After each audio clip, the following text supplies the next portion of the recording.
Hey everyone, it's been a while, a long while, but finally back, ready to do another review for all of our wonderful fans out there. And I'm really excited about this one because this was a movie that I've been wanting to see for a very, very long time.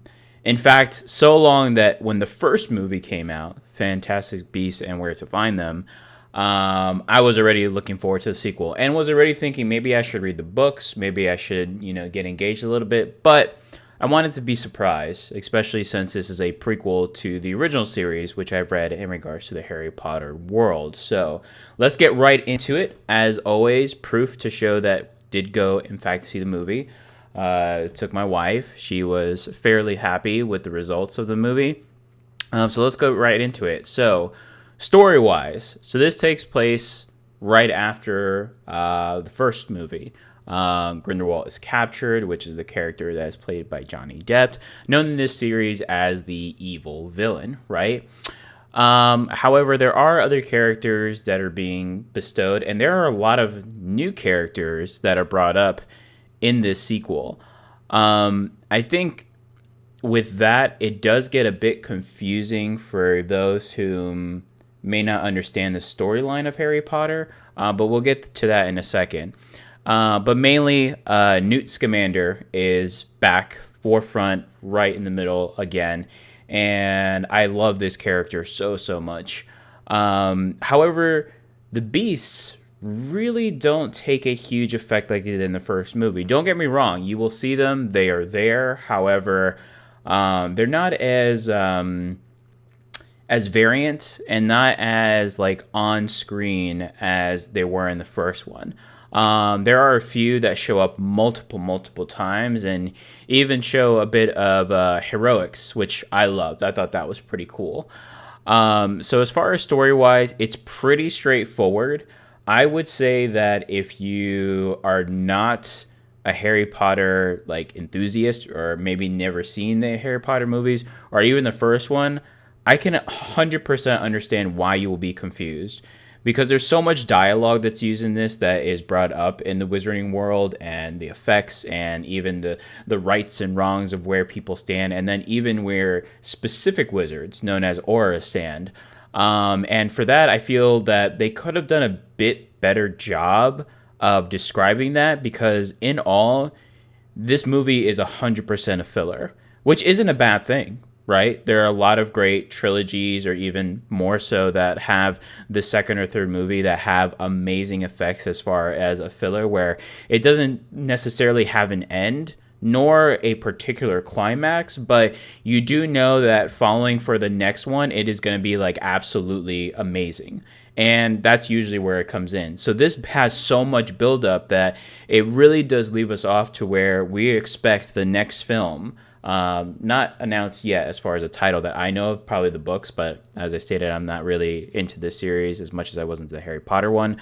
So we'll see. But that was my only big takeaway as far as the story. I felt it could have been a bit more clear. The acting was awesome. Now, this is another big thing because I also felt that compared to the first film, a lot of the main characters do return, but their roles are very much shortened, and that includes dialogue and screen time. And even more with screen time, some of the characters that weren't maybe particular leads do get a lot of time, but not a lot of dialogue. So it's almost like they're just there to be shown. So you know a familiar face of what's happening with the scene moving forward. I really like Johnny Depp's character. He always does very well with the very eerie, creepy kind of roles, and this one isn't really that role. It's more of the look of that role, but the actual character is more towards a revolution, like building towards something. And it's very relevant of what that is at the very end of the film, which I won't spoil. However, I really did enjoy what is it, Eddie Redmayne, I believe it is, or Freddie Redmayne, Eddie Redmayne, yes, apologies, as the main actor who plays Newt Scamander. As I said at the beginning, I love this character. I think he does a really good job of showing like the awkwardness, but then also loving the beasts and the creatures and how to go about things. It just flows very well again in this film. I think that is the most relevant thing from the first film onto the second one to move forward that has been consistent. The other characters are just kind of spread out. So kudos to the actors for doing their best, but I just feel like it was a little bit of a letdown, especially since we had such good comic relief from some, and then also a lot of good chemistry between characters. And it was just very short in this film.